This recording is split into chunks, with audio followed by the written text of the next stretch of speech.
et messieurs, bonjour. Je salue d'abord, bien sûr, mes confrères, dont je suis le correspondant français, mais j'agis sous leur direction. Et je salue aussi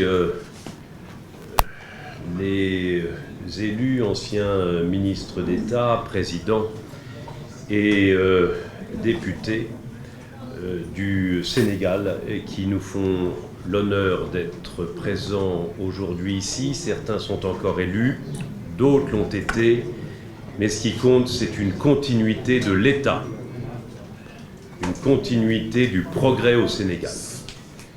Et c'est dans cette logique que je parlerai avec infiniment de respect, bien sûr, du gouvernement en place, du président de la République, du Premier ministre et des institutions qui nous dirigent, qui vous dirigent et sous les instructions desquelles, finalement, je me trouve lorsque je suis au Sénégal. Nous sommes tous des légalistes. Ceci ayant été dit,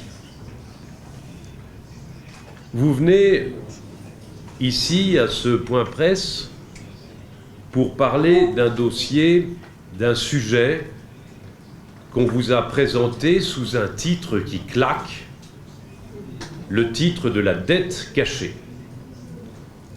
Et moi, je vais me permettre de vous dire que le vrai sujet, c'est celui des rapports cachés. Les rapports cachés qui disent que la dette était cachée. Premier rapport caché, le rapport de l'inspection des finances. Vous le savez, Macky Sall, en 2012, juillet 2012, décembre 2012, a pris une loi de transposition des règles supra-sénégalaises, africaines, selon lesquelles la transparence devait s'imposer dans la gestion et la continuité de la gestion des équipes au pouvoir. Ce mot transparence n'était pas indiqué pour la première fois. Pour la première fois, il l'est, et vous l'avez dit tout à l'heure, déjà, il figure dans la Constitution, et le même mot transparence figure dans une loi très récente du 24 août 2025 sur l'accès de tous les documents administratifs, judiciaires, que sais-je, pour les citoyens qui en feraient la demande. Eh bien, le rapport de l'inspection des finances, qui est le premier à allumer le feu aux poudres, qui est le premier à faire parler dette cachée, ce rapport est caché. Nul d'entre vous ne peut nous indiquer l'avoir eu entre ses mains. Et pourtant, vous êtes la presse, vous êtes la garantie de la transparence, la garantie de la démocratie, c'est vous. Nous, juristes, on passe après. On l'a demandé, on ne l'a pas eu. Ensuite, après ce rapport de l'inspection des finances, il y a eu un pré-rapport de la Cour des comptes. Ce pré-rapport de la Cour des comptes, il est caché. Nul d'entre vous, mesdames et messieurs les journalistes, ne l'avait eu entre les mains. Et pourtant, vous êtes la représentation de la transparence et de la démocratie. Vous êtes la voix de la nation, à travers vos appareils qui sont braqués sur nous maintenant.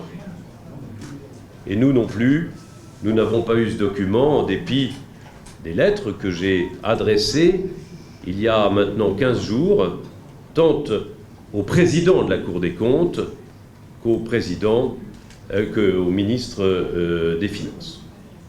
Donc voilà 2 rapports cachés. Mais ce n'est pas tout. Il y a un 3e rapport caché. 3e rapport dont on dit, avec infiniment de respect et des guillemets partout, qu'il est le rapport d'un cabinet indépendant d'audit. C'est le rapport, vous l'avez tous sur les lèvres, le rapport Mazars. Mais là encore, vous l'avez sur les lèvres, mais vous ne l'avez pas entre vos mains, ce rapport Mazars. C'est le troisième rapport caché. Et c'est d'autant plus grave que c'est le rapport d'un cabinet d'audit international qui se dit indépendant, qui se dit un peu la voix de Dieu pour le contrôle des choses. Eh bien, ce rapport, je ne l'ai pas entre mes mains. Je ne l'ai pas entre mes mains. Et j'ai d'autres observations. Quand un avocat reçoit un rapport entre les mains, par exemple le rapport de l'inspection des finances, la première chose qu'il regarde, c'est la forme. La loi de 2012 exigeait qu'il fût déposé dans les 3 mois de la prise de pouvoir du nouveau pouvoir. Et là, il a finalement été déposé, enfin on n'en sait rien puisqu'on ne l'a pas eu. On nous dit qu'il aurait été déposé 6 mois plus tard, donc il y a déjà un vice de forme. Vous savez que le respect de la forme est la garantie du fond et de son intégrité. Sur le rapport de la Cour des comptes, la première chose que j'aurais regardée, là encore, c'est la forme. Qui l'a signé? Et j'apprends aujourd'hui par des indiscrétions, mais je ne l'ai pas, ce rapport, qu'il n'aurait pas été signé par l'Assemblée plénière, mais seulement par une des chambres. En tout cas, la certitude, nous l'avons par le rapport finalement définitif dont on a eu connaissance. Là encore, problème de forme. Vous me direz, on s'en fiche des signatures. Je vous répondrai non. Parce que si toutes les signatures ne figurent pas, ne serait-ce pas la raison d'imaginer que certains signataires auraient refusé de signer? Et quid pour le rapport Mazars? A-t-il été signé par les associés Mazars au Sénégal? D'ailleurs, la première chose que je me poserais, si j'avais ce rapport entre les mains, est-ce qu'un appel d'offres a été soumis pour que les principaux cabinets d'audit mondiaux indépendants, comme on dit, puissent soumissionner? On ne sait pas s'il y a eu un appel d'offres. Probablement non, parce que sinon on nous le dirait, on le saurait. À moins que là encore, l'appel d'offres ait été caché. Alors, toutes ces difficultés-là, elles font que, je le répète, nous sommes dans le cadre non pas d'un dossier de dette cachée, mais d'un dossier de rapport caché. C'est la première chose que je voulais vous dire. Rassurez-vous, il n'y en a que 3. La deuxième chose que je voulais vous dire, c'est que il y a un mot de Confucius que je n'arrive pas à lâcher de la boucle de ma tête depuis que je suis ici. Ce mot de Confucius est pour éviter la guerre. Il suffit de définir les mots. Alors, si vous voulez bien, définissons les mots et vous verrez qu'il n'y a pas de sujet. Le premier mot, c'est le mot dette. Qu'est-ce qu'une dette? Au niveau de l'État, en finances publiques, en comptabilité publique. Une dette, c'est l'émission de papier, comme on dit. L'État émet des papiers obligataires qui sont pris sur le marché à un taux qui dépend des agences de notation, tout le monde sait ça. Mais est-ce que on peut considérer que, tiens, parmi vous, en fin de mois, parmi nous, il nous arrive d'être dans le rouge bancaire. Et là, la banque, parce qu'elle sait qu'on a un salaire qui tombe tous les mois, nous fait une avance, une facilité. On vit à crédit quelques jours, et quand le salaire tombe, quelques semaines plus tard, ça éponge. Eh bien, pour l'État, c'est pareil. Quand il vit à crédit quelques jours, quand les banques lui font une facilité de paiement, est-ce que c'est de la dette ou non? Grande question. Pour tout vous dire, certains agrégats économiques l'utilisent comme faisant partie de la dette, d'autres non. Et évidemment, ce n'est pas le même poids de la dette si on les met dedans ou pas. Autre mot qu'il faut définir, la dette publique. C'est quoi la dette publique? La dette publique, c'est la dette d'abord de l'État central. Ensuite, c'est la dette des collectivités territoriales. Et puis, c'est la dette aussi des organes non marchands.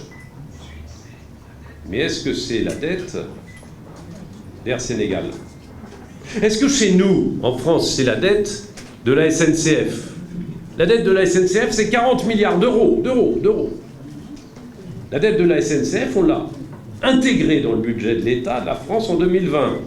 C'est-à-dire qu'en 2020, on a rajouté 40 milliards de dettes. Vous voyez ce que ça fait? Quelques années plus tard, la France devient ingouvernable, peut-être à cause de ça. Personne ne vient dire qu'on aurait avant maquillé les comptes en n'intégrant pas la dette de la SNCF. On vient simplement dire qu'on a changé la règle parce que les normes internationales obligeaient qu'elles fussent modifiées. Ben, c'est comme chez vous avec Air Sénégal. C'était pas en 2000, c'est en 2012 que la règle a changé. Pour éviter la guerre, il faut définir les mots. Et si nous définissons les mots, ici les concepts, si nous sommes d'accord qu'il ne faut pas mélanger les carottes et les poireaux, alors nous pouvons raisonner comme disent les économistes, toutes choses égales par ailleurs, et si nous raisonnons toutes choses égales par ailleurs, on est d'accord sur le chiffre de la dette annoncé du temps de Macky Sall, tel qu'il pourrait être aujourd'hui décrypté du temps de ses successeurs. Il faut définir les mots. La troisième et dernière chose que je voudrais vous dire, c'est qu'il faut aussi assurer une continuité de tout ça. Je veux vous dire que la dette, elle est soit vertueuse, soit calamiteuse. La dette, elle est vertueuse, y compris quand c'est 100% du PIB, y compris même quand c'est 120% du PIB. Au Japon, c'est 200, aux États-Unis, c'est 500. En France, c'est comme vous, 120. Elle est vertueuse quand il y a de la croissance. Chez vous, il y a de la croissance. Chez nous, il n'y en a plus. Chez vous, il y a de la croissance. Sous Macky Sall, le PIB a été multiplié par 2. Il aurait été, c'eût été une mauvaise politique que de ne pas augmenter ce potentiel de croissance par le coefficient multiplicateur de la dette vertueuse. Et c'est ce qu'il a fait. Le problème, c'est lorsque la dette est toujours là et qu'il n'y a plus de croissance, ou qu'il y a moins de projection de croissance pour les mois qui viennent. Et alors c'est une catastrophe et la dette n'est plus vertueuse, elle devient un boulet. Mais si on se situe dans la lignée d'une grande continuité du développement au Sénégal, et si on a confiance aux Sénégalaises et aux Sénégalais, aux ressources qui sont les vôtres, au pétrole, au gaz, à la puissance de l'Afrique pour les années qui viennent, qui va dépasser notre vieille Europe, alors on peut se dire qu'il n'y a aucun problème concernant la dette. Le problème, ce serait si on arrêtait tout pour faire des procès aux prédécesseurs.